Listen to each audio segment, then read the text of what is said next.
Streaming नहीं करनी है।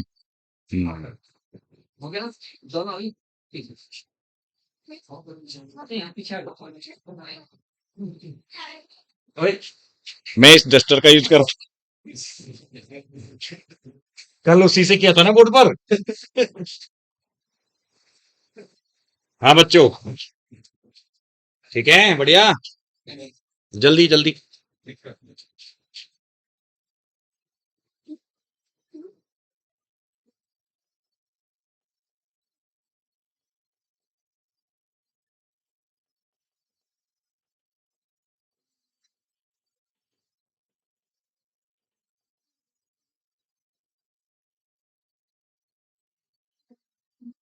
ये कलर थोड़ा सा है ना, वाइट ही अच्छा रहेगा।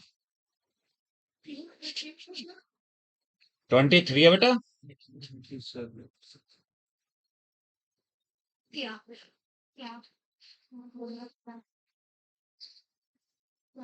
तो देखिए, टॉपिक है हमारा principles of inheritance and variation. और कल आपने कई सारे एस्पेक्ट पढ़े थे इसमें। कौन कौन से पढ़े थे? नहीं, इसके अलावा और क्या पढ़े थे? एक ने आदमी ये पूछा है इडियट क्यों लिख रखता है? मुझे पीके इडियट क्या है? बताओ कौन कौन से एस्पेक्ट हुए थे बेटा? देखो, कल हमने कोडोमिनेंस कराया था, इनकम्प्लीट डोमिनेंस कराया था, प्लियोट्रॉपी कराया, मल्टीपल एल्ड्रिज्म कराया था, है ना? ये एस्पेक्ट हो गए थे। ये तो नया बच्चा बैठा दिख रहा है मुझे, क्या नाम है? हम्म, धन सिंह कटारिया। धन सिंह कटारिया। धन सिंह। धन सिंह कटारिया कहाँ के हो बेटा? खाना बनाना थाना वन के हो? तो यहाँ पे रहते हो अभी? बस अजमेर में हो गया है कुछ दिन हुए रूम लिया गुरु अच्छा, रूम लिया है पढ़ने के लिए। जी सर। तो बेटा 12th कर चुके ना? जी सर, हो गई कब? 2022 तो अभी मतलब जैसे रूम अभी क्यों लिया? अभी नीट के लिए तैयारी तो बहुत पहले से हमें करनी चाहिए ना। वो तो चल रही थी लेकिन मैं यहाँ पे आया था जैसे ही जुलाई में लगभग 3 या 4 दिन आए तो ना बीच में छुट्टी दी थी एकदम के कारण अच्छा, मतलब तब से वैसे यहाँ सहारनपुर में रह रहे हो? नहीं, बस मैं तो फिर सभी डाल देते घर फिर उधर से ठीक है, बैठ जाओ, कोई बात नहीं, चलो। तो देखिए बेटा, जैसे कि देखिए, पानी वानी पी के आ रहे हैं काफी सारे। तो मैं एक एस्पेक्ट अगर हम बात करें, आपको याद है ना, जैसे मोनोहाइब्रिड क्रॉस का जीनोटाइप रेशियो क्या था, जल्दी से बताओ। 1:1 1:1। फिनोटाइप रेशियो क्या था? 3:1 3:1। डायहाइब्रिड क्रॉस का जीनोटाइप रेशियो क्या था?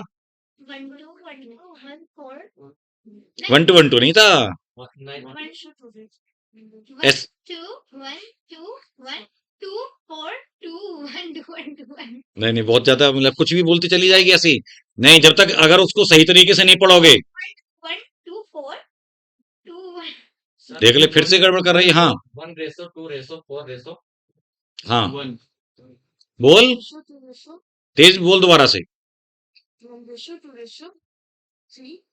3। सर मैं बता रही हूँ आपको, आप सुन नहीं रहे थे। मैं सुन रहा हूँ ढंग से। 2:1:2 हाँ, तो अब आई ना लाइन पे। अब तक क्या बोले थी? 1:1 2 4 1:2 1 2 1 2 ऐसे ऐसे लगातार लगातार ऐसे नहीं काम चलता है, बिल्कुल फिक्स है। देखिए उसमें गैप दीजिए, थोड़ा सा पॉज करिए। 1:2 1 2 4 2 1:1। भाई 1 2 1 उसका डबल कर दो फिर अगली बार, जी और फिर उसका सिंगल सेम लिख दो आप, एकदम सिंपल है। और डाया हाइब्रिड का बेटा फिनोटाइप रेशियो क्या था? 9:3:1 लेकिन अगर मैं तुमसे ट्राई हाइब्रिड की बात करने लगूं, फॉर ट्राई हाइब्रिड क्रॉस है ना बेटा, तो देखो इसका जो फिनोटाइप रेशियो आएगा ना,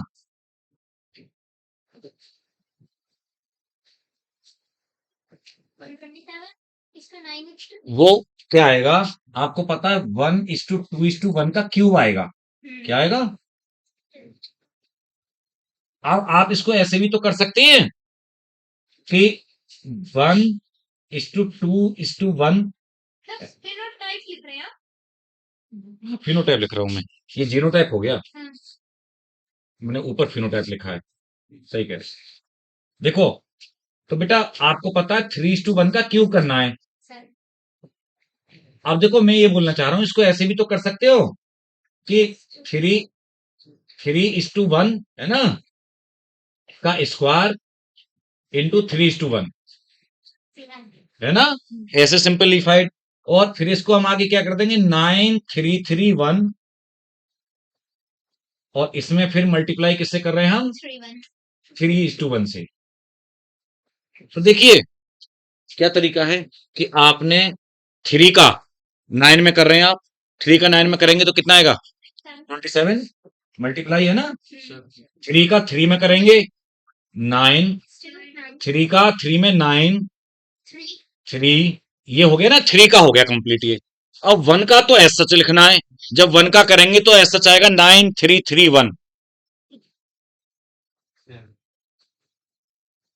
है ना तो इसको फिर अरेंज कर लेते हैं क्या कर लेते हैं इसको अरेंज करके देखो क्या लिख देते हैं हम लोग जिससे कि सीक्वेंस अच्छा सा रहे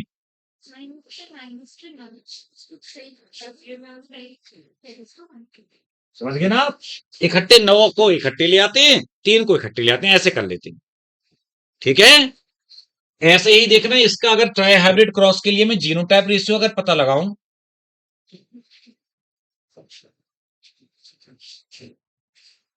तो उसमें भी कोई दिक्कत नहीं आएगी आपको पता है 1:1 का क्यूब कर देना है अच्छा 1:1 का क्यूब अब बच्चे को करने में तो 1:2:1 का स्क्वायर इंटू 1:2:1 अब आपको पता है ये तो हमने अभी डाई हाइब्रिड का लिखा ही था तो वही लिख दिया हमने दोबारा से 1:1 242 1:1 और इंटू मल्टीप्लाई बाई 1:1 तो बेटा रे आप देखिए क्या आएगा एक बार इसको रख दीजिए सेम बड़ा आसान है जीनोटाइप एक बार इसको आपने सेम रख दिया एक बार इसका डबल कर दी एक बार इसका डबल कर दिया फिर एक बार सेम रख दिया सिंपल एकदम मतलब मेरे कहने का मतलब क्या है कि कभी कभी चीजें लगती बड़ी कठिन है ना लेकिन वो इतना कठिन होता नहीं है 2 4 2 4 8 4 2 4 2 1 2 1 2 4 2 1 2 1 एक्चुअली में 64 आएंगे बच्चे कितने आएंगे चाहे फिनोटाइप को कैलकुलेट कर लो आप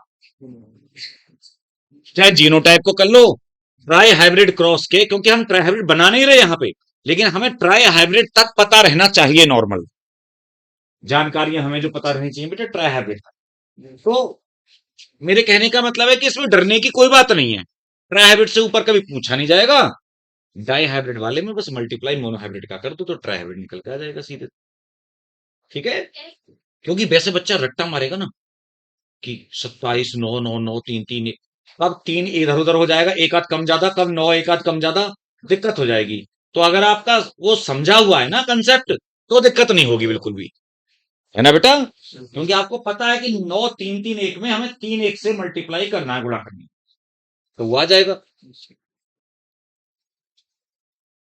तो ये कुछ चीजें मेरा कहने का मतलब ये है कि थोड़ा सा देखिए यहाँ पे मैथमेटिकल थोड़ी सी अप्रोच चलती है जेनेटिक्स में भी आप रटने पर चीजों पे ज्यादा वो है ना फोकस ना किया करें ठीक है एक बच्चे का बर्थडे है किसका है आपको बना रहे सर आपको था सर अब 17 को था किसका इसका अच्छा 17 को था बेटा अभी हमने इसकी वो खाई थी चॉकलेट सी हाँ तो बेटा बिलेटेड हैप्पी बर्थडे अब सुनो तो गलत बात कोई बात नहीं, कोई बात नहीं, मुझे तो सर ने अभी जस्ट बताया था ना, जो केमिस्ट्री वाले सर। तो उन्होंने शेयर करके सबके साथ में ना वो, राइट। हाँ, अब सुनो मेरी बात। तो अब हम बात चलने जा रहे हैं, एक और इम्पोर्टेंट एस्पेक्ट कर लेते हैं पहले। फिलोट्रॉपी तो हो गई, तो क्या क्या करिए बेटा, क्या बात है? पेन ले भाई, इसको पेन दे दो, ये नहीं तो बेचारी इतनी परेशान रह जाएगी इतनी देर तक। बस, तो पता है, अब एक इम्पोर्टेंट एस्पेक्ट और है भाई। मैंने बताया इनकम्प्लीट डोमिनेंस पढ़ा, याद तो करते जा रहे हो ना साथ के साथ। कोडोमिनेंस पढ़ा, मल्टीपल एलिज्म पढ़ा, और प्लेटोट्रॉपी पढ़ा। अब पॉलीजेनिक इनहेरिटेंस, ठीक है, चाहे बेशक इन्होंने एनसीईआरटी में आगे दिया, लेकिन हम ये एक साथ ही पढ़ते हैं, पॉलीजेनिक इनहेरिटेंस। और एक चीज और मुझे याद दिला देना बेटा, पॉलीजेनिक करा देता हूं, उसके बाद में मुझे एक कंसेप्ट ऑफ डोमिनेंस इनकम्प्लीट के नीचे एक टॉपिक था। एक देख, इनकम्प्लीट डोमिनेंस के नीचे एक टॉपिक था जो बच्चे समझ नहीं पाते हैं उसको, कंसेप्ट ऑफ डोमिनेंस, उसको और बताऊंगा, ठीक है, मुझे याद दिला देना। हाँ, इसके बाद में पॉलीजेनिक के बाद में समझा दूंगा, ठीक है। तो देखिए,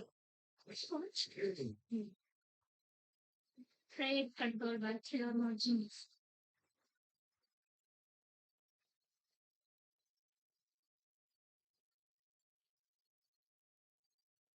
बेटा इसको क्वांटिटेटिव इनहेरिटेंस भी कहते हैं, quantitative inheritance.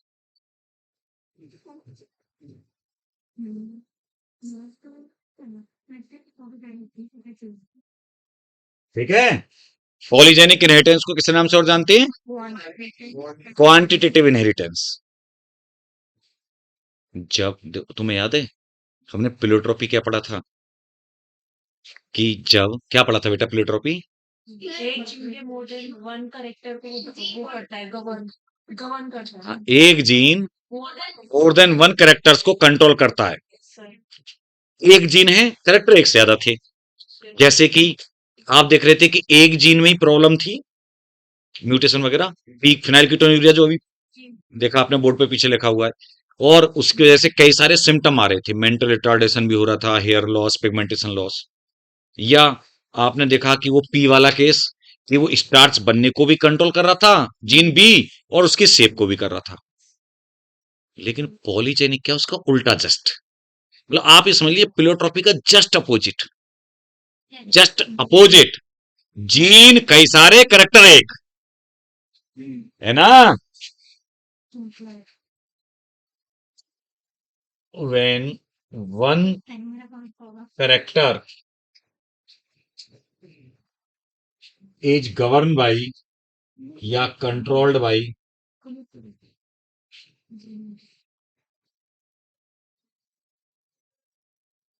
more than one genes, है ना बेटा। मेनी जीन्स करके भी लिखा मिल जाता है Yes. एनसीईआरटी में, लेकिन ज्यादा बेटर, सही मेरे अकॉर्डिंग मेनी जीन के बजाय मोर देन वन है, क्योंकि एक से ज्यादा कोई भी जीन अगर है तो वो पॉलीजेनिक इनहेरिटेंस बोली जाती है, और वो जीन्स क्या बोले जाते हैं? पॉलीजीन्स।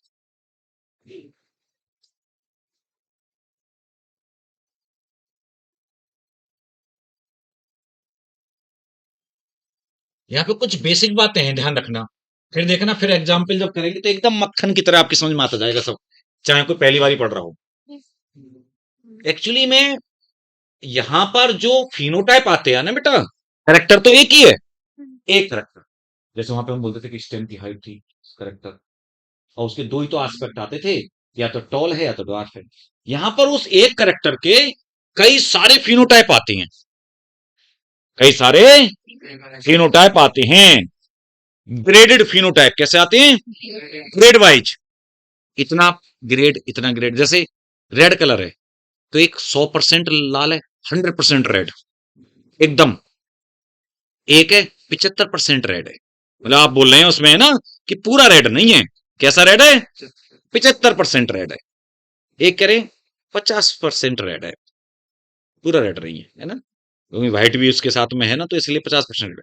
लेकिन आप ब्लेंडिंग वो या मिक्सिंग जो बोल रहे हैं ना आप, इनकम्प्लीट डोमिनेंस इसलिए नहीं है, क्योंकि चक्कर क्या है, वहां पे एक ही जीन होता था, वो इनकम्प्लीट डोमिनेंस में उसके दो एलील की बात थी। यहाँ पे तो दो जीन की या तीन जीन की बात है ना, या तो जीन ही कई सारे हैं, या फिर आप कहेंगे थोड़ा सा रेड है, 25% रेड है बस, ये बिल्कुल भी रेड नहीं है। तो ये डिपेंड करेगा डोमिनेंट एलील्स के नंबर पे। किस पे डिपेंड करेगा? Dominant alleles. ये जो जीन हैं जो कंट्रोल कर रहे हैं ट्रेट को, कैरेक्टर को, उनके डोमिनेंट एलील्स उसमें कॉम्बिनेशन में कितने सारे हैं, है ना बेटू? वही पता चल जाएगा आपको। और हर डोमिनेंट एलील, जैसे दो जीन है मान लो ए और बी, तो डिप्लॉयड ऑर्गेनिज्म के लिए जब आप रखोगे तो मैक्सिमम कितने डोमिनेंट एलील हो सकते हैं? A B B. जब दो जीन होते हैं, याद करो, वाई वाई आर आर, जब दो जीन होते हैं तो जब आप डिप्लॉयड रखने के डबल डबल रखते हो ना एलील, तो वाई वाई आर आर, तो दो जीन पे मैक्सिमम कितने डोमिनेंट एलील हो सकते हैं? चार। और मिनिमम कितने हो सकते हैं डोमिनेंट एलील? नहीं, minimum zero. Small A small A small B भूल गए? भूल जाते हो, देख लो बातों को। वो जो मेंडलिज्म में आपने डायहाइब्रिड क्रॉस पढ़ा था, अगर दो जीन लिए तो मैक्सिमम डोमिनेंट एलील चार हो सकते हैं और मिनिमम जीरो हो सकते हैं बेटा, उसके अकॉर्डिंग ही आएगा। क्लियर? तो एक पॉइंट तो देखिए लिखेंगे, in this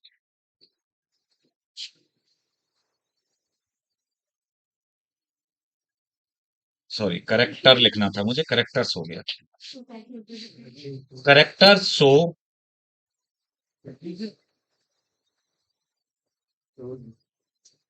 many graded phenotypes. Okay बेटा,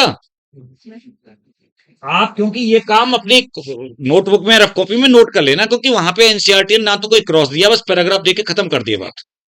और ये ऐसी चीज है बिना क्रॉस के तो समझ ही नहीं सकते आप। ग्रेडेड फिनोटाइप्स,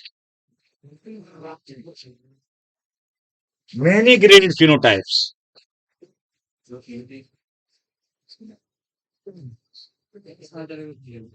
भाई बस देखो, बस शांत बैठे रहना, मैं बातें मत करना।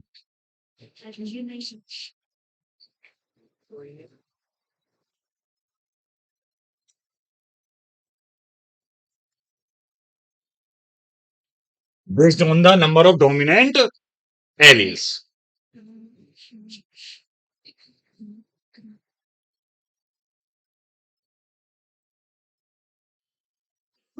Phenotypes are due to additive या क्यूमुलेटिव, ये शब्द भी आपको मिलेंगे, एडिटिव या क्यूमुलेटिव इफेक्ट ऑफ पॉलीजीन्स या ब्रैकेट में हम बोलते हैं डोमिनेंट एलील्स।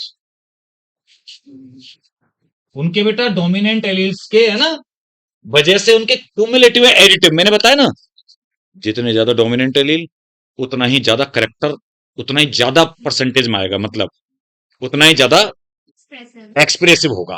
करेक्टर तो वही है, मैंने बताया ना कि व्हाइट आ रहा है कि 25% रेड है, 50% रेड है, 75% रेड है, 100% रेड है। ये डिपेंड करेगा कितने डोमिनेंट एलील होंगे, है ना। और हर एक डोमिनेंट एलील की इक्वल वेटेज है। ठीक है, एक लाइन और लिख देना, एक पॉइंट इसमें और लिखना है लास्ट में, ईच डोमिनेंट एलील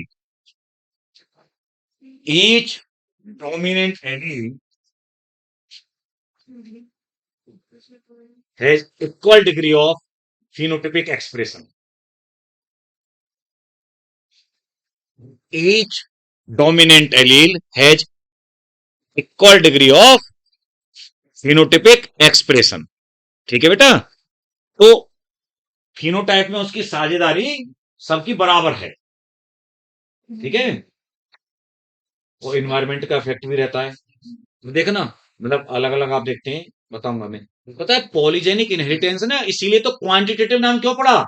क्योंकि क्वांटिटी मैटर कर रही है। क्या मैटर कर रही है? क्वांटिटी। वहां पे क्वालिटी थी, वो जो इनहेरिटेंस थे ना आपने पढ़े, वो क्वालिटेटिव थे। क्वालिटेटिव जो भी आपने पीछे पढ़े, चाहे प्लियोट्रॉपी हो, यहाँ सब सारे सारे वो, क्योंकि वो एक ही जीन के वाले थे ना, क्वालिटी, कि अगर या तो ऐसा होगा तो ऐसा, ये वाला एलील होगा तो ऐसा। क्वांटिटी से मैटर नहीं करता था, है ना। क्योंकि देखना कैपिटल टी भी टॉल था, कैपिटल टी स्मॉल टी भी टॉल था। क्वांटिटी मैटर कहाँ की, है ना? ऐसे ही कैपिटल वाई कैपिटल आर भी येलो राउंड था, और कैपिटल आर स्मॉल आर भी येलो राउंड था। दो डोमिनेंट एल पे भी येलो राउंड था, 4 पे भी येलो राउंड था।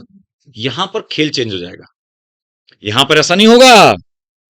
वो मेंडल की सारी, है ना, गड़बड़ हो जाएगी। तभी तो रेशियो जो था ना 9331, वो 9331 यहां पर चेंज हो जाएगा।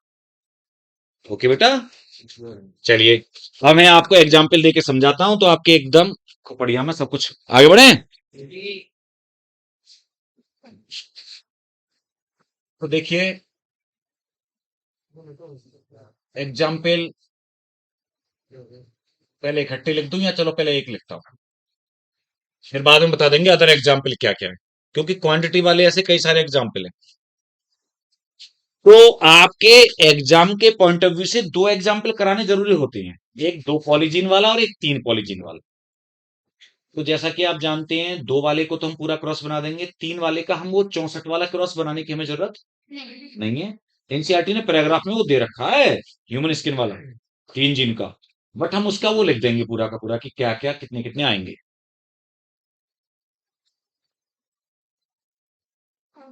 Kernel colour of wheat, kernel colour of wheat. Kernel colour मतलब बेटा उसके ग्रेन के कलर से है। व्हीट कैसे कलर का है दाना, पता है? हरित क्रांति हुई थी, ग्रीन रेवोल्यूशन, उस वजह से इंडिया में बहुत ज्यादा उत्पादन हुआ। मैं आपको बता दूं, पहले आपके एक चैप्टर होता था स्ट्रेटजी फॉर एनहेंसमेंट इन, है ना, फूड। अब वो चैप्टर हट गया है, तो अगर वो होता तो आपको प्लांट ब्रीडिंग में वो बातें बताई जाती हैं। वो था पोर्शन जो मैं बताने वाला हूँ, ऐसे ही आपको कि 1960 से लेकर के 1960 से, देश आजाद हुए थोड़े दिन हुए थे, से लेकर के 2000 तक हरित क्रांति हुई बेटा। वर्ल्ड में हुई तो इंडिया में भी इस दौरान हरित क्रांति हुई। और कोई जानता है ग्रीन रिवोल्यूशन के फादर कौन है? नहीं, वो इंडियन है, हाँ, बोरलॉग, नॉर्मन बोरलॉग जो हैं वो फादर ऑफ ग्रीन रिवोल्यूशन, हरित क्रांति के। एक्चुअली ये हमारी लाइफ में, मतलब हमारे इंसानों के उसमें एक बहुत बड़ा वो था बदलाव। पता है क्यों? दुनिया, अब तुमने कभी सुना है कि किसी कंट्री में लोग मर गए भूख से, भूखमरी से? नहीं सुना ना बेटा, भूखमरी अकाल से। पहले सबसे ज्यादा मौत इसी वजह से हो जाती थी, भूख से ही मर जाते थे लोग। भूख अकाल पड़ गया कि फसल मारी गई पेस्ट की वजह से।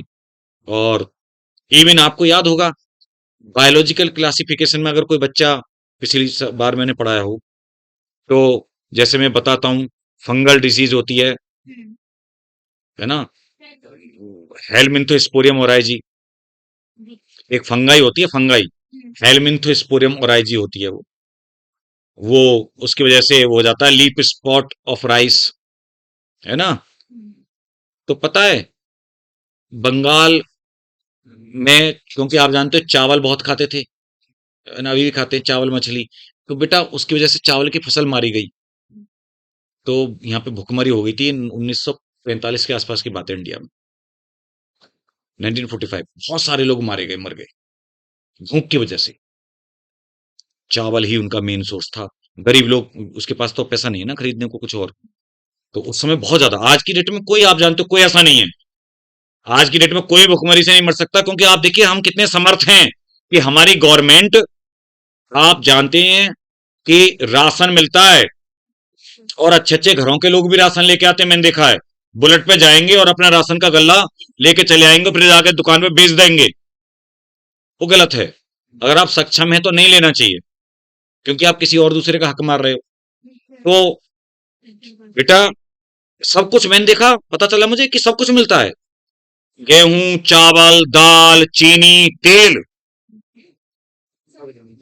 हरियाणा मिले तो नहीं, यूपी में पता करना, तो मिले गेहूं चावल नहीं, गेहूं चावल के अलावा भी मिलती हैं भाई सब चीजें। बंद हो गई मेरे घर के बराबर में है। हाँ तो भाई मुझे तो पता है कि बीच में जब मुझे पता था कि रिफाइंड या तेल भी मिलता था और चीनी भी मिलती थी। कई जगह मिलता होगा। हाँ हाँ हाँ, डिपेंड करता है ना अलग अलग एरिया वाइज। भाई हो सकता है एरिया डिस्ट्रीब्यूटर वाइज डिपेंड करता है ये। हाँ और क्या, ये उस पर बहुत डिपेंड करता है। बहुत सारे वो जो लोग हैं राशन वाले जो होते हैं ना बेटा, वो आ जाते हैं। गरम नहीं होता है तो सर अब भी होता है। अरे बेटा तेरे पास राशन है क्या घर में? फिर पापा का देखो ना। है? इसको ऐसी बात हो- मेरे भैया हाँ तो इसीलिए कह रही है।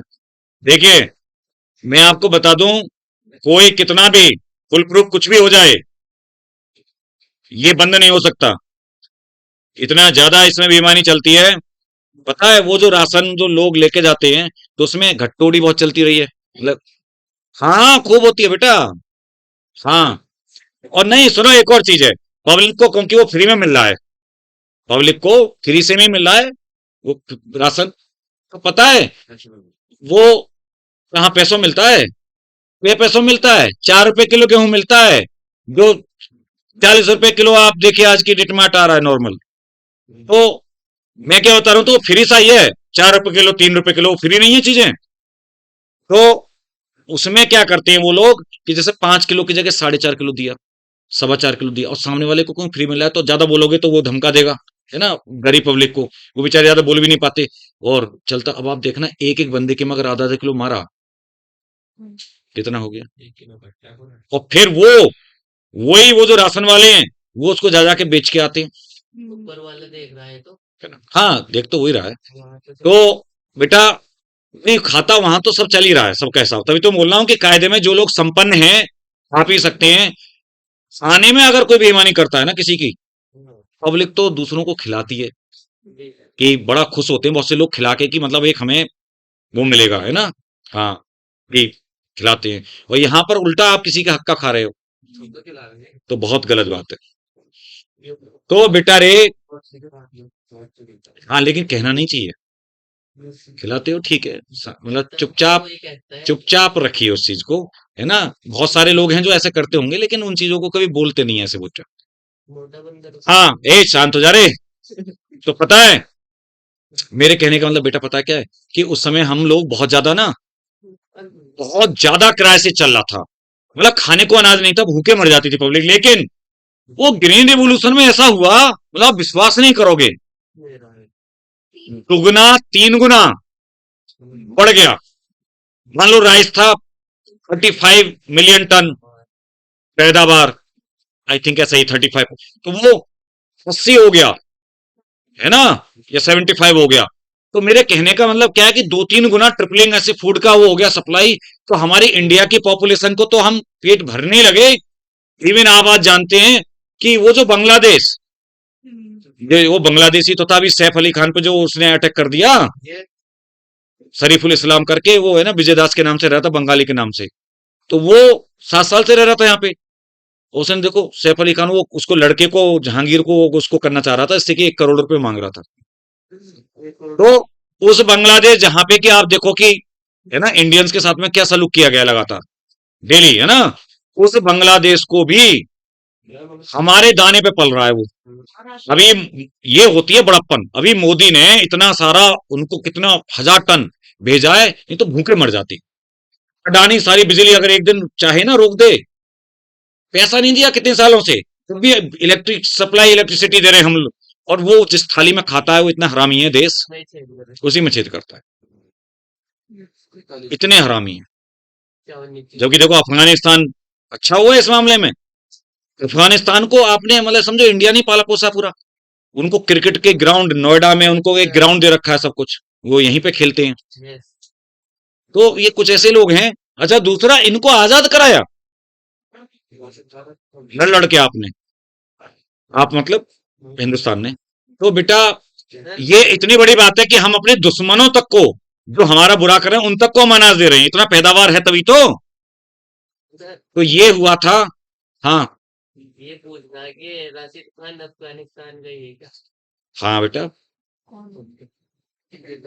क्यों कहाँ का है? नहीं गई है, मैं ये बोल रहा था। नहीं वहीं का है, बहुत मैंने कहा पता ही है, ग्रेट प्लेयर है वो। तो स्पिनर है वो। हाँ लेकिन स्पिनर है तो प्लेयर तो ग्रेट है वो वर्ल्ड में। कुछ तो हो रहा है कुछ। अरे सुनो, तो मैं क्या बोल रहा था बेटा, तो ये जो ग्रीन रिवॉल्यूशन है ना, हम बात कर रहे थे, पता है तुम्हें ये बातें तो कहां से चल पड़ी, मैं बताना चाह रहा हूं कि गेहूं और चावल का उत्पादन बहुत ज्यादा बढ़ गया था उससे पहले ना, जैसे अंग्रेजों के तो पता है इंडियंस क्या थे, पहले तो चुपचाप बेचारे दबे कुचले अंग्रेजों के थे ही। उस समय जो अनाज था ना वो लाल लाल रंग का था, जो मैं अभी बात पे आना चाह रहा हूँ। लाल कैसे था? रेड कलर का, मतलब ललोहा बोल देते हैं या है ना, इस टाइप का। तो उसकी रोटी ऐसी आती थी, मटमैली सी और ब्राउन ब्राउन, समझ रहे हो ना आप? अब आप देखते हो, अब आप मार्केट से अब लेके आते हो गेहूं, तो कैसी एकदम साफ रोटियां आती हैं, क्योंकि वो तो ऊपर का वो भी हटा देते हैं, उसका फाइबर भी निकाल देते हैं मिल वाले, है ना, ज्यादा अच्छा नहीं होता वो मैदा वाला। तो कहने का मेरा मतलब ये है कि इंडियंस बड़ा मुंह सकोड़ते थे कि यार ये लाल लाल रोटियां हैं, ये है वो है। तो इस ग्रीन रिवोल्यूशन के दौरान ही म्यूटेशंस के थ्रू ऐसी ऐसी वेराइटी बनाई गई, अच्छी अच्छी वेराइटीज बेटा डेवलप की गई है ना, जो कि व्हाइट ग्रेन वेराइटी। तो जो हम यहाँ पर एक केस लेने वाले हैं वो रेड ग्रेन वेराइटी और व्हाइट ग्रेन वेराइटी का ही केस बता रहे हैं, ठीक है?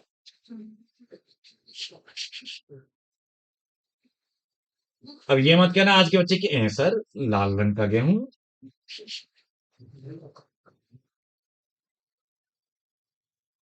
कंट्रोल्ड बाई टू पॉलीजेन्स, ठीक है? चश्मा कहाँ है तेरा? तेरे जूते बजाऊंगा। सर सही दिख रहा हूँ। तो जब तुझे सही दिख रहा है तो तूने आंखें बिल्कुल मिचमिचा के बंद क्यों कर ली थी इतनी देर से? सही तो है सर, सही कर रखी है। अच्छा अब तो ठीक है, अभी तो थोड़ी देर पहले तो थी, बहुत जोर मारो था ऐसे। हाँ, तो पता है टू पॉलीजेन्स कंट्रोल करते हैं, देखो जरा ध्यान से। हाथ बांधा।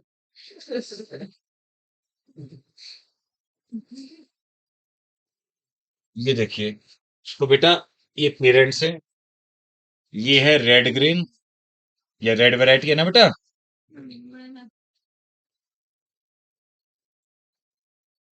और ये वाली व्हाइट। व्हाइट ही लिख दे केवल, है ना? तो रेड और व्हाइट, चलो वैरायटी और लिख देते हैं। तो आप समझ गए दो जीन है, तो देखिए एक में आप देखें 4 डोमिनेंट एलील हैं, ए बच्ची वंश का, कहां दिख रही है? So, 4 हैं यहाँ पे डोमिनेंट एलील, वंश का नाम है ना बेटा तेरा। और इसमें कितने हैं? 0, इसमें कोई डोमिनेंट एलील नहीं है ना? 0 डोमिनेंट एलील, इसीलिए तो व्हाइट है, ये जरा समझो आप बात को, व्हाइट क्यों है? zero dominant. और ये 4 डोमिनेंट एलील। तो बेटा रे 100% रेड इसीलिए तो हो गई है, कैसी हो गई? और ये 0% रेड यानी कि व्हाइट, है ना? अब इसका जो हमने देखा F1, तो क्या आएगा? तो अब आप जानते हो कि अगर मेंडलिज्म के अकॉर्डिंग या रूल के अकॉर्डिंग तो रेड आते, रेड का व्हाइट का कराया तो रेड आते, है ना? देखना इसकी तरह जैसे ये दोनों सेम नहीं है। अब चूंकि यहां पर 2 डोमिनेंट एलील है, 4 के बेटा आधी 2, तो ये रेड जैसा है, रेड नहीं, इंटरमीडिएट बोलेंगे, क्या बोलेंगे? 50% रेड करेक्टर, 50% रेड। 50% white. हाँ, इंटरमीडिएट ब्रैकेट में 2 डोमिनेंट एलील्स,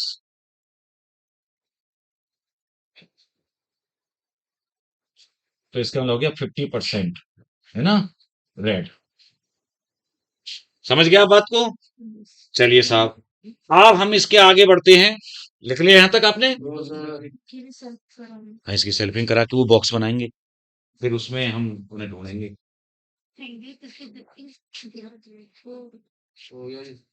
हम्म, हो गया ना?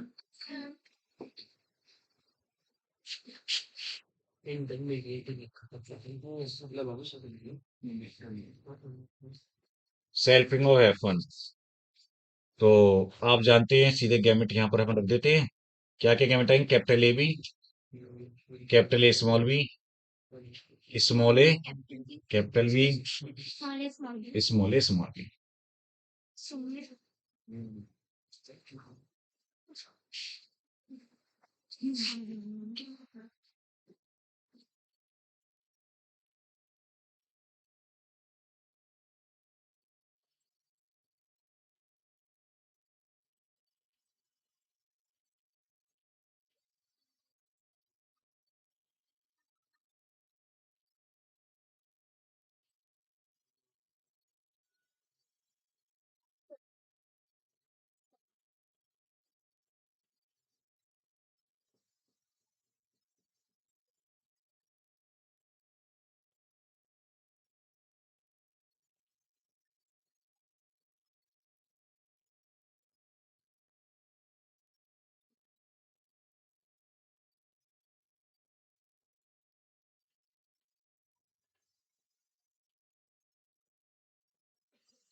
तेरे ना कोई गलत हो जाए तो बता देना कुछ।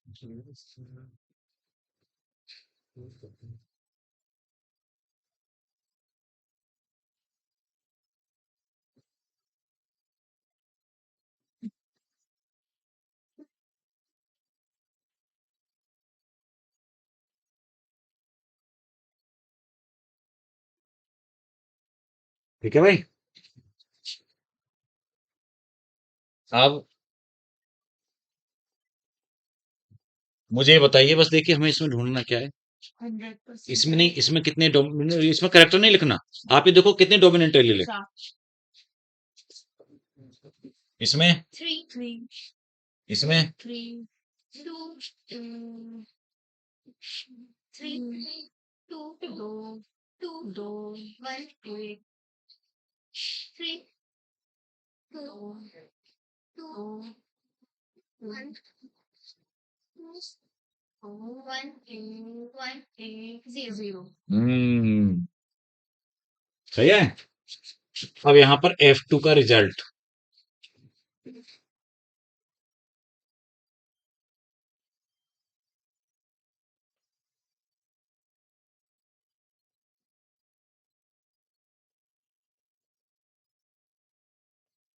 Number of dominant allele. क्या ये तो अच्छा विंडो विंडो अपडेट करने का है, कुछ नहीं है।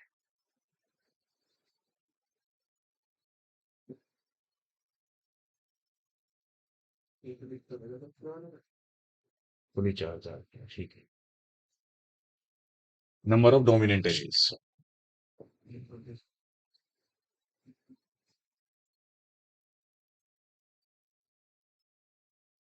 And is what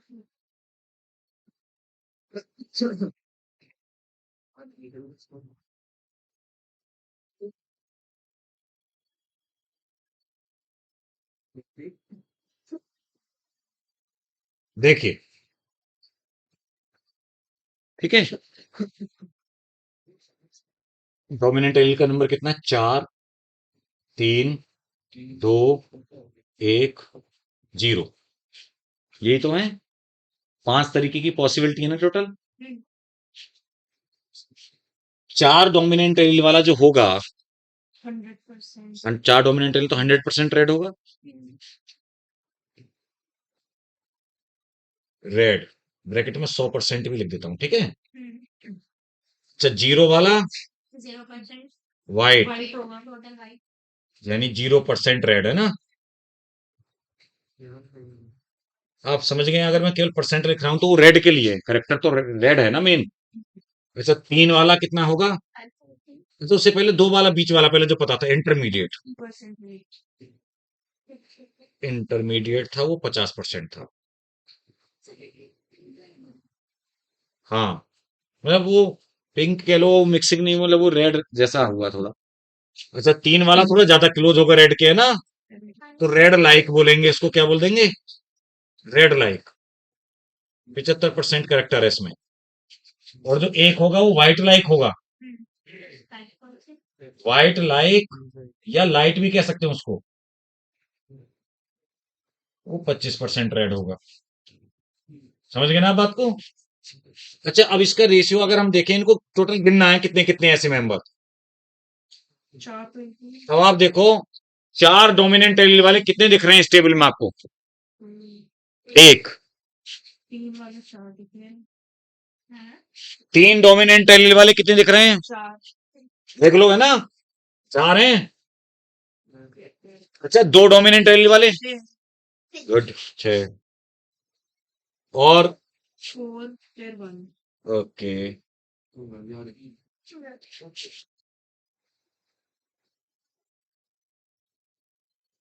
तो एक साइड की क्या है विशु तो ये रेशियो आ गया फेनोटाइप 1 4, हाँ, तो करके जीनोटाइप का भी चेंज नहीं होता। वो जीनोटाइप रेशियो तो चेंज हो ही नहीं सकता ना, वो तो हमेशा वही मेंडल वाला वही 1:1 2:4 ही रहेगा। और उसको चेंज कैसे कर सकते हो? देखना हाँ वो नहीं हो सकता भाई, जो कॉम्बिनेशन का गैमेट का क्रॉस करा रहे हो तो कभी भी वो तो चेंज हो ही नहीं सकता ना। हमेशा जो चेंज होगा वो क्या होगा? फिनोटाइप होगा। फेनोटाइप हाँ, जीनोटाइप कभी चेंज नहीं हो सकता। तो 1 4 6 4 1 यहां पर आ गया। और सुनो, इनकी इंटरेस्टिंग बात क्या है, जो पॉलीजेनिक इनहेरिटेंस होती है ना, उसमें हमेशा जो रेशियो आता है वो ऐसा आता है जैसे वो नहीं होता अपने, जैसे सीसो सा चढ़ते हैं और फिर उतरते हैं, होता ना बच्चे, है ना? इस तरह के हाँ, या वो होता है क्लाइंबिंग वाला सा ना। पिरामिड टाइप हाँ, तो मतलब हाँ, यानी एक तरफ से जैसे स्टेयर जा रही है ऊपर, ऐसे ही नीचे आ रही हैं, यानी सेम मिडिल तक जो रेशियो होगा वही आगे कंटिन्यू करेगा।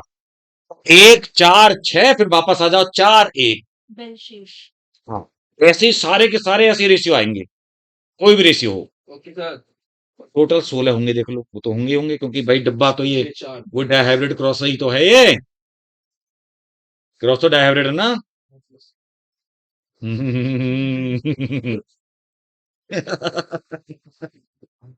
बेटा दुनिया को झांसा दे सकता है ना, तो रास्ते में संभल के जाया कर कहीं, ठीक है? बेचारा मेरे साथ जावे हाँ, ऐसा मैं ले जाऊं सही है, सहारा है तो इसका। अपने बुढ़े से भाई इतनी देर से मुझ जाके देख रहा, बहुत देर से है ना, फिर मेरी नजर पड़ी तो मुस्कुरा लगा। चश्मा द्वारा देखिए, अगर स्पेक्स है तो उसको मतलब आपको उसमें कोई वो नहीं है, लगा के रखना चाहिए। बंद कर रहे हैं इसको, लगा के रखना चाहिए आपको हमेशा, क्योंकि उसमें कोई बड़प्पन नहीं है ना कि मतलब आप सोचें कि अब अगर हम ऐसे ही घूमें तो मुझे तो इतना अजीब सा लगता है यार। पैडल लग रहा सर जी आप तो आप वैसे बढ़िया नहीं लगते हैं।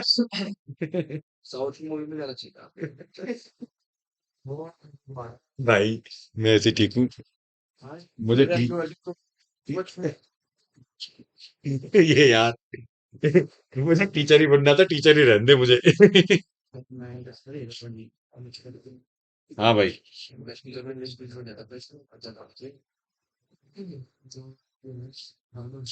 अरे तुम अपने आप में हर कोई हीरो है यार, अपने आप में हर कोई बंदा हीरो होता है, सही बात बस वो सही काम कर रहा है अपना तो वो हीरो ही है। वो देख बचता ही हो यार ठीक हो और दूसरी बात, देखो मैं बता रहा हूँ रियलिटी में कि ये रियल में और रील में बहुत अंतर होता है। और मुझे नहीं पता सरकमस्टेंस या कंडीशंस क्या रही, लेकिन आपने देखा सैफ अली खान पे जो अटैक हुआ, एक ऐसा है कि अगर उसके एक भड़के लगा दिया ना एक फुट दिखाओ तो वो गिर जाएगा जमीन में, जिसने अटैक किया।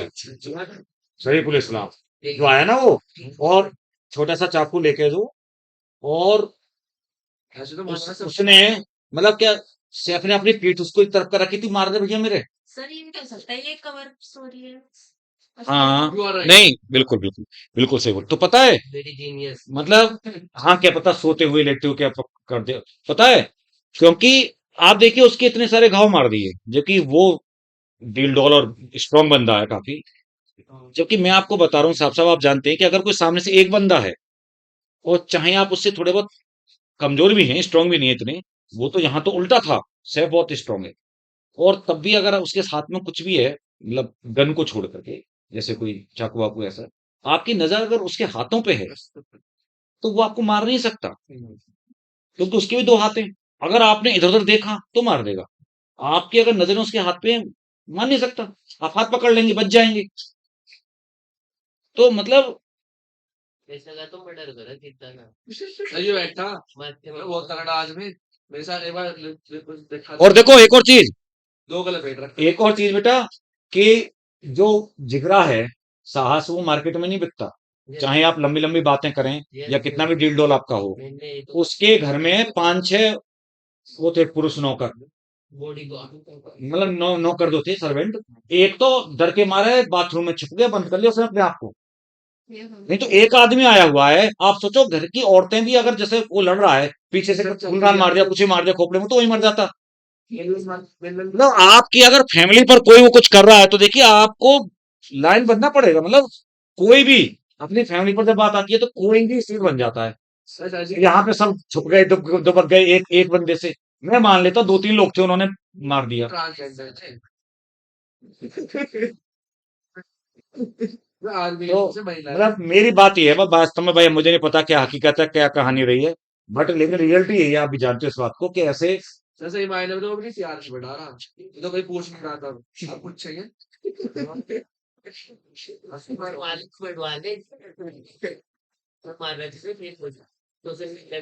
और सुनो, और सुनो सुनो एक और बार, इतना पैसे वाला, इतना सब कुछ, ऑटो में बैठ के जाना पड़ा, उसके घर में गाड़ियां ही अकाल पड़ गई, ड्राइवर कहाँ गए? 10 साल में एक आम आदमी भी गाड़ी से जाता है, और उन छोटे छोटे दोनों बच्चों को लेकर के ऑटो में बैठ के गया। मतलब ये क्या मतलब है? मिडिल क्लास दो क्लास। खैर, चलिए बैक टू टॉपिक आते हैं हम लोग। इस टॉपिक पे हमारा वो नहीं है, लेकिन कहने का मेरा मतलब ये है, देखिए कभी भी वो है तो हमें किसी को ना तो सताना चाहिए, ना हमें किसी के ऊपर कुछ है ना हाथ उठाना चाहिए, गलत वो नहीं करना चाहिए। लेकिन जब अपने परिवार की बात आ जाती है तो हमें वो करना पड़ता है। चलिए, जो आपको बिना बात के यहाँ कुछ गलत कर रहा है तो फिर तो आपको बचाव तो करोगे ना, वो तो सरकार ने आपको, कानून ने राइट दिया। तो देखिए मैं आगे बात ये कर रहा था, ये क्लियर है ना बेटा? आप देखिए एक जो एक और केस इसमें पॉसिबल है। केस हो जाता हमारे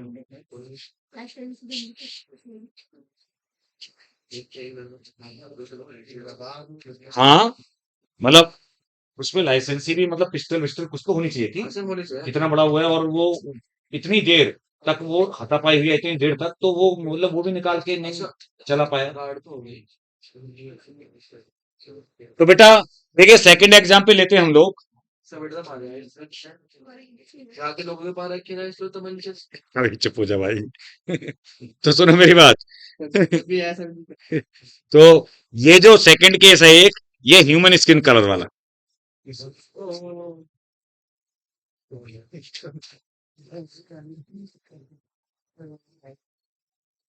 देखिए बच्चों, ह्यूमन स्किन कलर, देखिए आप जानते हैं कि हम लोगों का कलर, बात नहीं रे साकिब, बात नहीं बेटा, हम लोगों का जो चेहरा मतलब कलर है, शकल सूरत तो आप जानते हो हमारी बहुत ज्यादा अलग सबकी होती होती है, लेकिन आप देखेंगे कलर के बारे में भी, तो वैसे हम लोग बहुत क्लोज हैं। मतलब एक दो मैं बताऊंगा, एक दो उसमें ही हम आते हैं फिनोटाइप में इंडियंस, लेकिन तब भी कितनी शेड है, कितनी शेड है, हर कोई अपना अलग अलग दिखता है, दिखता नहीं दिखता? तो पता है इसके लिए भी पॉलीजेनिक है ये, क्योंकि ग्रेडेड फिनोटाइप आ रहे हैं ना कई सारे। तो साइंटिस्ट ने ये बताया, अरे बात नहीं रे, कि इसके लिए रेस्पॉन्सिबल 3 पॉलीजीन्स हैं। कितने?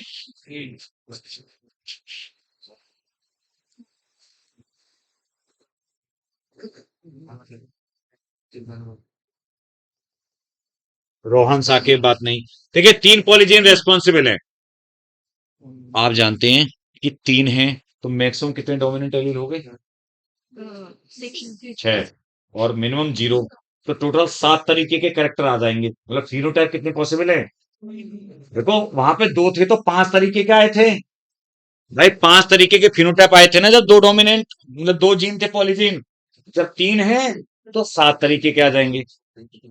और लेकिन फिर भी मैं आपको बता दूं, 7 तरीके जरूर हैं, लेकिन हम में उनमें भी उन फिनोटाइप में भी शेड होती हैं अलग अलग, है ना? उसी एक फिनोटाइप में, जैसे हम ज्यादातर लोग एक ही फिनोटाइप को बिलोंग करते हैं यहाँ क्लासरूम में जितने भी हैं मोस्टली, लेकिन उसमें भी शेड्स होती हैं, जो फिनोटाइप अलग अलग नहीं बोला जाता। ठीक है, जैसे देखिए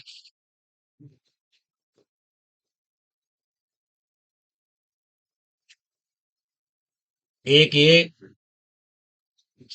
ये जो बंदा है इसकी शादी करा दी एक महिला से। हालांकि अन्याय किया गया दुनिया में देखा जाए तो, क्योंकि ये जो बंदा है इसमें 6 डोमिनेंट एलियन है, इससे काली रात भी नहीं है। ये नीग्रो है या वेरी डार्क, समझ रहे हो ना आप? 6 डोमिनेंट एलील्स। बात नहीं रे, अरे तू तो आज ही आया, तू बातों में लग गया, पहले दिन आया है धन सिंह।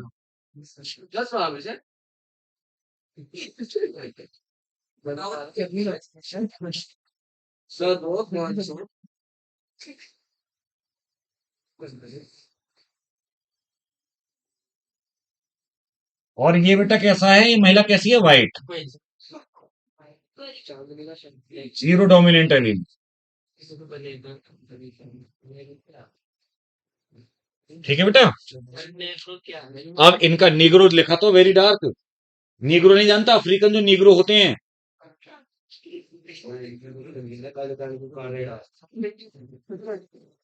तो बेटा ये इन जब दोनों का जब बेटा शादी हुई तो जो बच्चे आएंगे मार्केट में वो आएंगे।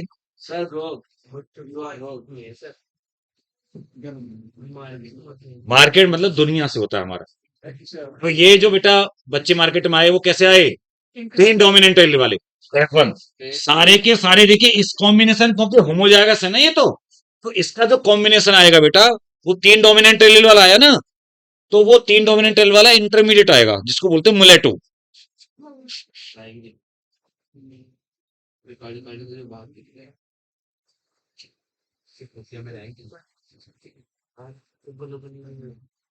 इंटरमीडिएट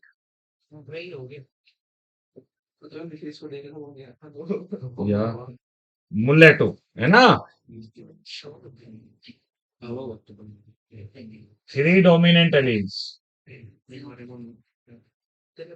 ठीक है बेटा। और सुनिए, मतलब अब देखो मेन चीज यही है इंटरेस्टिंग कि एक्चुअल में डोमिनेंट एलील के नंबर से आता है, जबकि ये ट्राई हाइब्रिड है तुम जानते हो। लेकिन अगर capital A capital B small C वो भी 3 अगर डोमिनेंट एलील यानी 3 डोमिनेंट एलील वाला कोई भी होगा वो ऐसा होगा। यहाँ पे आपको पता ही है, यहाँ पे मतलब इस बात से नहीं है कि कौन हाइब्रिड है कौन होमोजाइगस है, यहाँ मतलब इस बात से है कि कितने डोमिनेंट एलील प्रेजेंट हैं उसमें। क्लियर? अब इसके आगे एक सेल्फिंग कराते हैं। सेल्फिंग ऑफ F1 है ना बेटा। आपको पता है गैमेट कितने बनेंगे? 66 गैमेट गेमी और 8 8 गैमेट। कौन कौन बच्चे को पता है? हाथ उठाओ कि कितने कौन कौन से गैमेट बनेंगे। कौन कौन से गैमेट बनेंगे? कौन कौन बच्चे यहाँ बता सकते हैं? एक बच्ची हाथ उठा रही है, 2 और बता चल। नहीं ऐसे नहीं कि एक कैपिटल वाला बनेगा। कौन सा कैपिटल वाला बनेगा बता बेटा, खड़े होके बता। हाँ हाँ हम्म, हम्म, हम्म, स्मॉल बी कैपिटल ठीक हाँ हाँ capital A capital Small. Small B small ये 4 ऐसे। पहले मैंने बताया था बी को मत करो चेंज, पहले सी को करके रहो। अब स्मॉल ए के बन जाएंगे। बिल्कुल ठीक बात है।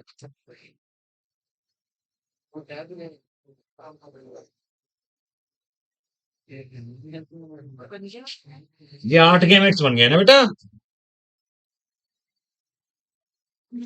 8 गैमेट एक तरफ 8 गैमेट दूसरी तरफ, तो बैठ जाओ बेटा 64 ऑफ स्प्रिंग बनेंगे। तो वो हम अभी बात करते हैं, वो दिखाते नहीं है, बॉक्स नहीं बनाएंगे 64 का, सीधे रिजल्ट F2 का दिखेंगे लिखेंगे हम। यहां तक लिख लिया आपने? कर दे जल्दी कर ले लिख ली। तो उस दिन तो ज्यादातर बच्चे थे गैमेट वाली बात पे, और अभी भी शांत बैठे हैं। देखो लड़कों में कोई नहीं बताने को तैयार। गैमेट बनाना उस दिन समझाया था कितने अच्छे से आराम से। सर जी किस टाइम छोड़ोगे आप? चुप हो जा, बैठा रहे, नहीं जाना है तो तू भग जा, मान गया और क्या, चला जा। अरे भाई आप कह रहे थे 11:30 बजे छोड़ेगा। आप कहीं जो सारी हो ये से इसको जाना पड़ेगा। छोटी सी लेना हो गया बेटा? हाँ हो गया सर जी। हो गया सर जी। चलो। इसके तो माता जी का फोन है।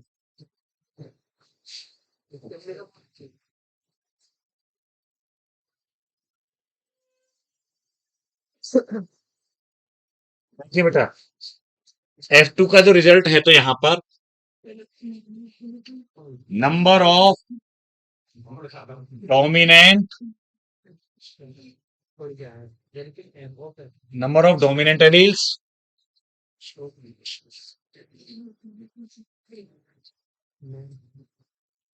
फिनोटाइप्स, और आपको पता है रेशियो, है ना बेटा? अब मैंने बताया था डोमिनेंट एलील कितने कितने हो सकते हैं, बताते जाओ मुझे।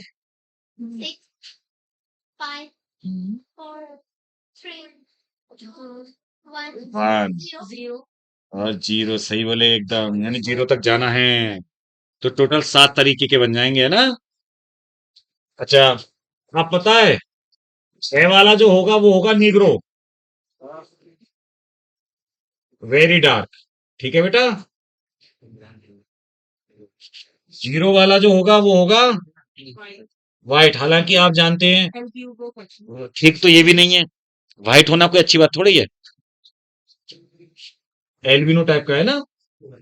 अच्छा, इसके बाद में जो 3 वाला है ये इंटरमीडिएट है, मुलेटो, कैसे है मुलेटो। अच्छा, एक बात बता दूं मैं आपको, ए लड़की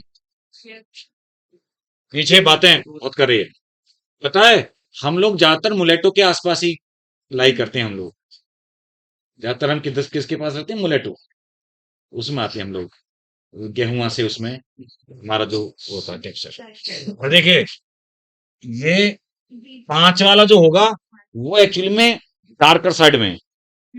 किधर है? मतलब ज्यादा ज्यादा डार्क है, तो वो बोलेंगे डार्क। ध्यान से सुनना, देखो ये डार्क हो गया, है ना बेटा? ऐसे ही जो 1 वाला होगा वो वास्तव में ह्यूमंस में सबसे गोरे लोग हैं, 1 वाला, क्योंकि 0 वाला तो वाइट ही है, एल्बिनो है, तो ये 1 वाला वो है, आप समझ गए होंगे कि जो रेस है, जैसे जिम्बाब्वे वाले वो नहीं है गोरे वाले, या वो जो इंग्लैंड वाले जो रेस है ना, या रसियन वाले, इस टाइप के से।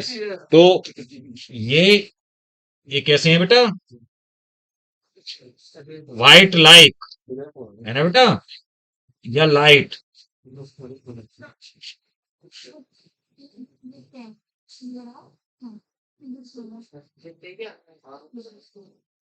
लाइट या व्हाइट लाइक।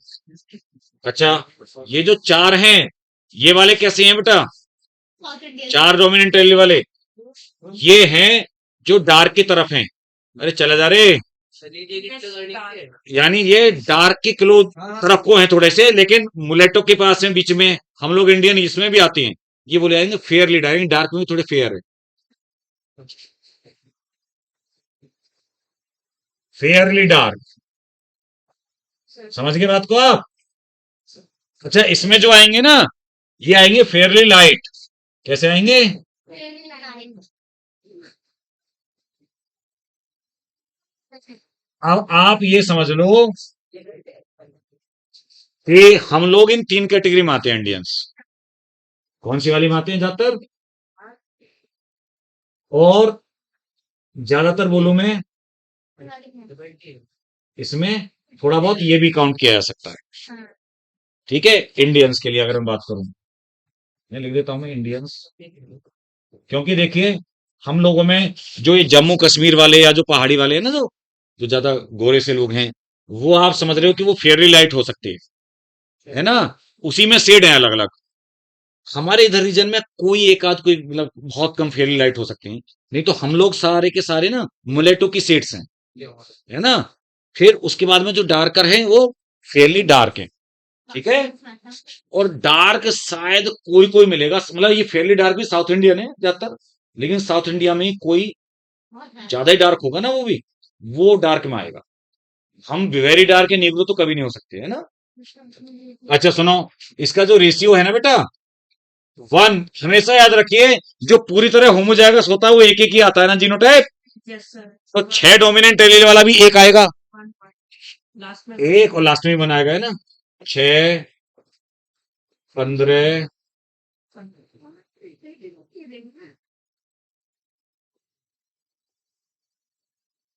15, 20, 15 15, 6 7 6 और 1, फिर तो सेम आना है ना, ऐसे ही वही।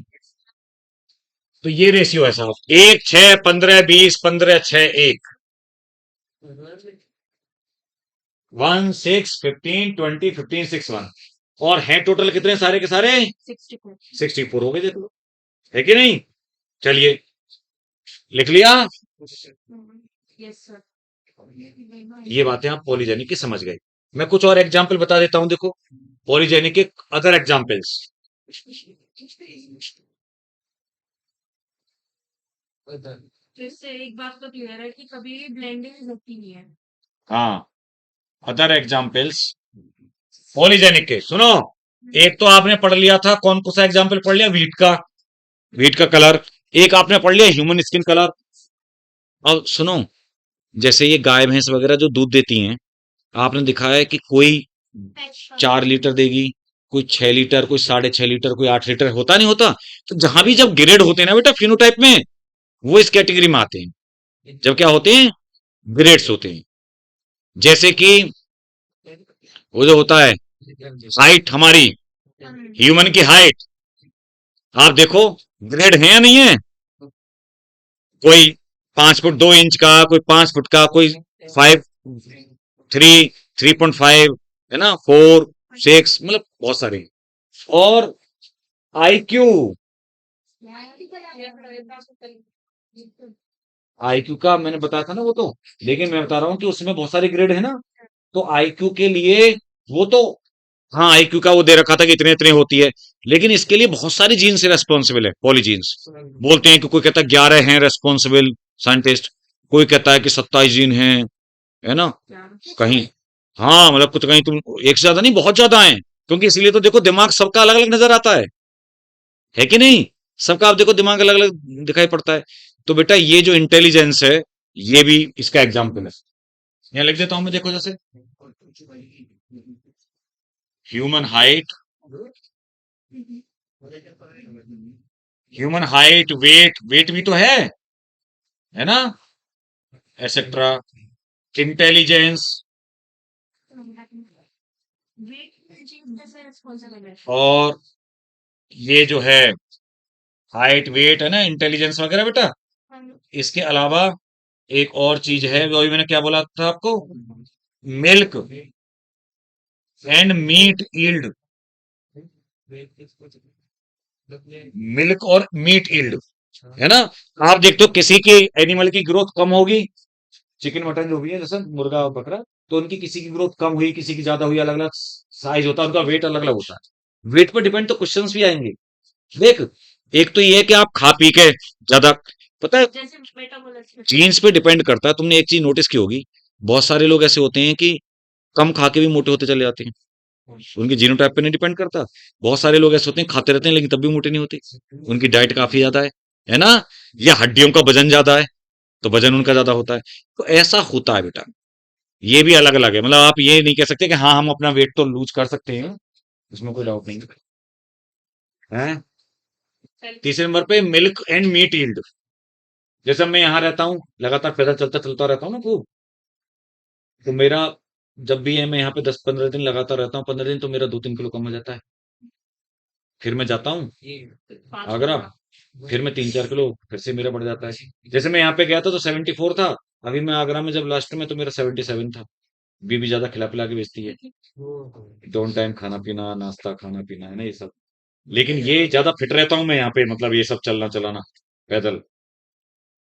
तो हैं, गाँव नहीं है, गया था ना। गाँव नहीं है बेटा, गाँव तो काफी दिन से नहीं गया मैं। इसको तो नहीं बता दूं। शहर। हाँ भाई, तो बात को आगे बढ़ रहे थे अभी, और सुनिए मेरी बात। पापा के लिए। ये लिख लिया, नोट कर लेना आपने बातें। आप देखिए, एक मैं एस्पेक्ट बता रहा था बेटो, जरा उस पे आइए, देखो सुनो बच्चों, बता देना पेज इनको जरा, जल्दी से बता पेज इनका। किसका? 60 अच्छा वो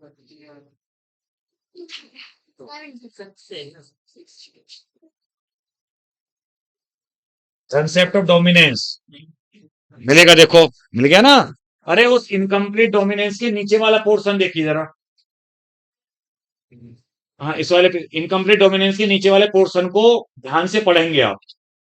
पहले मैं बता देता हूँ, समझा देता हूँ एक बार, ठीक है। देखो सुनो मेरी बात, इनकम्प्लीट डोमिनेंस के नीचे वाला पोर्शन था एक, लिख मिल गया कंसेप्ट ऑफ डोमिनेंस। तो पता है, आपने एक चीज नोटिस की, मतलब या जैसे ये बताया गया कि भाई जैसे हम लोग पढ़ते हैं कि स्टेम हाइट है, तो जैसे स्टेम हाइट है तो आप जानते हो कि वो टॉल है, कि कैपिटल टी की वजह से टॉल है, तो वो जीन कैपिटल टी की फॉर्म में रह रहा है, और स्मॉल टी भी एक फॉर्म निकल के आई उसकी, है ना। ये दोनों की दोनों आपको पता है जीन की फॉर्म ही तो है, forms of A gene for stem height, है ना। तो मैं ये बताना चाह रहा हूं, ये जो फॉर्म या एलील है, जैसे मतलब यहां पे ये बोला गया कि एक्चुअल में कोई भी महिमा बात नहीं, एक्चुअल में शुरू से ही जैसे जब भी कोई जीन होता है किसी करेक्टर के लिए, एक ही फॉर्म होती है उसकी। क्या होती है? एक ही फॉर्म होती है शुरू से, ओरिजिनल फॉर्म, या उसको वाइल्ड एलील भी कह सकते हैं, मतलब वाइल्ड मतलब जब जब कई सारे एलील हो जाते हैं ना बाद में, तो वो फिर पुराना जो ओरिजिनल वाला था उसको वाइल्ड एलील भी कह देते हैं, है ना। तो एक तरीके से देखना, जीन जो टी है ना बेटा, इसकी जो ओरिजिनल फॉर्म है वो क्या है? ओरिजिनल फॉर्म, या बाद में हमने क्योंकि एक से ज्यादा हो गए तो एलील बोलने लगे, वो टी है। क्या है बेटा? Capital T. तो स्मॉल टी कहां से अराइज हो गया? स्मॉल टी कहां से अराइज हो गया? या फिर आपने देखा ब्लड ग्रुप पे तीन तीन एलील हो गए, या मैंने मल्टीपल एलिज्म पढ़ाया था, उसमें चार चार बताए थे एक रैबिट में। तो मैं क्या बताना चाह रहा हूं कि ये बोला गया कि होता क्या है इवोल्यूशन में, जैसे इवोल्यूशन होता रहता है तो बेटा म्यूटेशंस होते हैं। क्या होते हैं? वहां पे शब्द एनसीईआरटी म्यूटेशन नहीं मिलेगा, लेकिन ध्यान रखना, जो भी ये जो फॉर्म बनती है ना सारी की सारी, जो चेंज आते हैं, वो किससे आए हैं? म्यूटेशन से। वो म्यूटेशन से आए हैं, जो जीन में चेंज आ गए। तो देखना हुआ क्या, ये जैसे होता क्या है कि नॉर्मली जैसे एक जीन है, उसकी एक फॉर्म है एलील है, तो वो पता है ये टॉल क्यों कर रहा है, जैसे टी की वजह से टॉल जो आ रहा है, ये क्यों आ रहा है? आप जानते हैं कि ये जो जीन है, ये कुछ ना कुछ प्रोडक्ट बना रहा होगा ना। जब आप molecular basis of inheritance chapter पढ़ाऊंगा तो बताऊंगा जीन का एक्सप्रेशन, तो आप जानते हैं कोई प्रोडक्ट या एंजाइम बना रहा होगा, जिसकी वजह से वो रिएक्शन हो रही है और वो टॉल हो रहा है प्लांट। अब इसमें क्या है, म्यूटेशन होके ये मॉडिफाई हो गया। क्या हो गया ये जीन? मॉडिफाई। ये ओरिजिनल था, है ना, अब ये मॉडिफाई हो गया। मॉडिफिकेशन, ध्यान सुनना मेरी बात, मॉडिफिकेशन मेनली किस वजह से बेटा? म्यूटेशन। Due to mutation.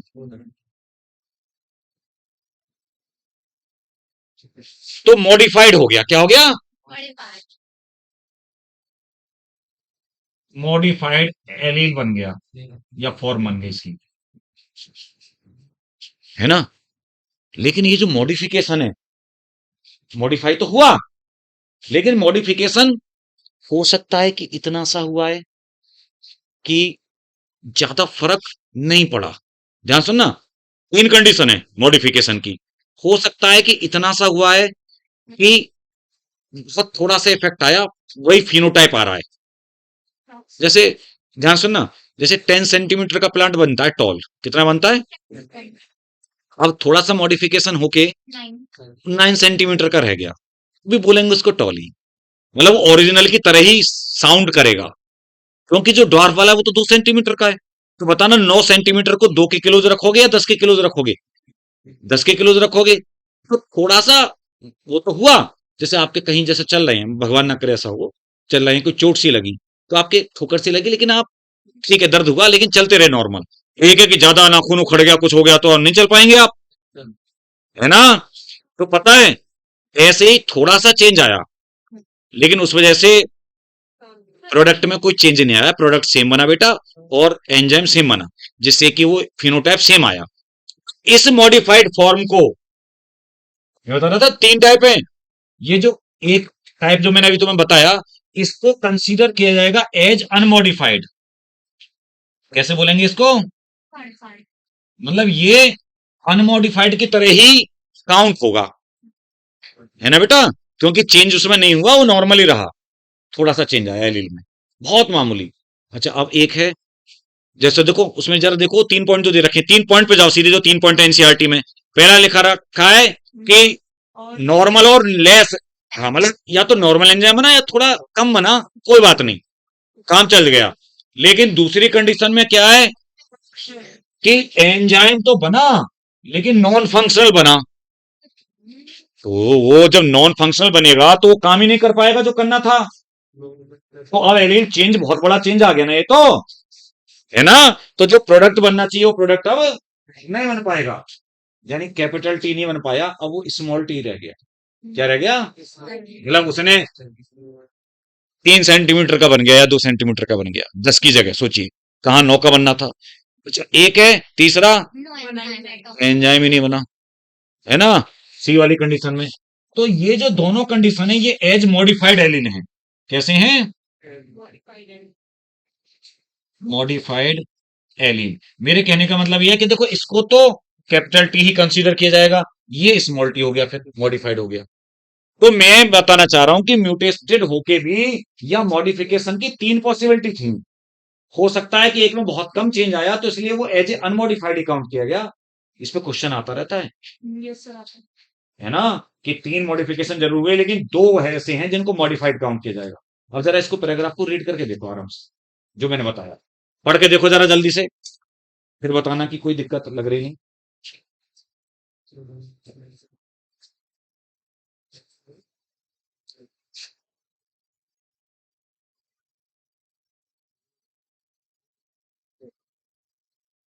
देखो पढ़ के आराम से।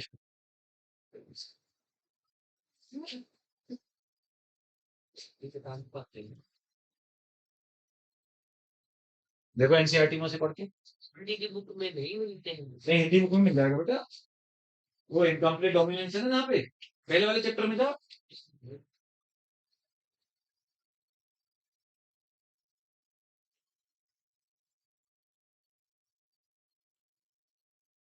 चल चैप्टर कहाँ पहला, ये वंशानुगति वाला।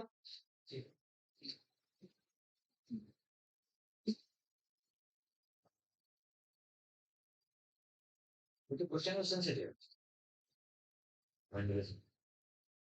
Non allelic interaction, multiple वंशानुगति।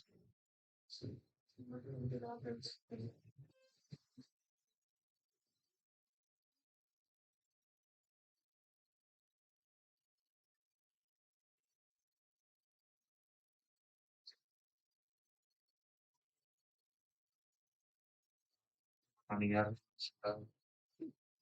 ये नहीं इसकी हिंदी वाली है ना, पढ़ लिया बेटा? क्लियर है सबको? ठीक है फिर। NSA